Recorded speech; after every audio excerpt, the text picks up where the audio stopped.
اب وہ کہتے ہیں کہ میں مقدمہ کروں گا. میرا خیال ہے یہ بڑی اچھی بات ہے, وہ مقدمہ کریں, عدالت میں جائیں, سارے کا سارا ریکارڈ سامنے آئے. اور یہ فرح گوگی صاحبہ کو جن کو انہوں نے NRO دلوایا ہے پنجاب حکومت سے, ان کے کیسز ختم کرائے ہیں. ان کے جو ہسبینڈ ہیں جو آصم جمیل صاحب, ان کے کیسز ختم کروائے ہیں. تو یہ سارے مسئلے جو ہیں نا, سارے کے سارے عدالت میں آئیں گے, اور پھر عدالت کے سامنے جو ہے سارا کا سارا جو ہے وہ ایک چیز جو ہے وہ اسٹیبلش ہو جائے گی کہ ان کی بددیانتیاں کیا ہیں. دیکھیں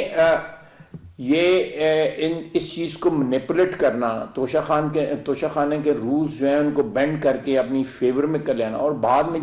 باہر سے پیسے جا کے لانا. وہ کہاں سے پیسے آئے, بینکنگ کے ذریعے آئے, بینکنگ چینل کے ذریعے آئے, یا منی لانڈرنگ ہوئی, یا کس طرح وہ پاکستان میں پیسہ آیا, جو انہوں نے ڈکلیئر کیے ہیں وہ کس طرح آیا, جو اب پتہ لگا ہے کہ اصل اماؤنٹ جو ہے انہوں نے کیا وصول کی تھی, وہ اب پتہ لگا ہے وہ کس طرح وہ جو ہے وہ پاکستان میں آیا پیسہ. اور جو ہے جو لوگ اس ساری سیل میں انوالو تھے, they should be present in Pakistan, اور وہ پاکستان میں ان کو آ کے جواب دہ ہونا چاہیے کہ انہوں نے عمران خان کے بہاف کے اوپر کتنے پیسے وصول کیے, عمران خان نے کتنے پیسے وصول کیے. یہ ساری باتیں جو ہیں, یہ میرا خیال ہے کہ قوم ان کو,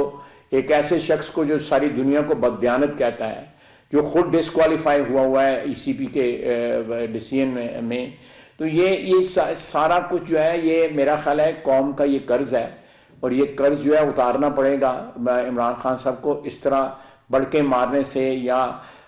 اس طرح ریٹیلیٹ کرنے سے, گالی گلوچ کرنے سے جو ہے سلسلہ ختم نہیں ہوگا, اور گورنمنٹ اس کو پرسو کرے گی اس سلسلے کو.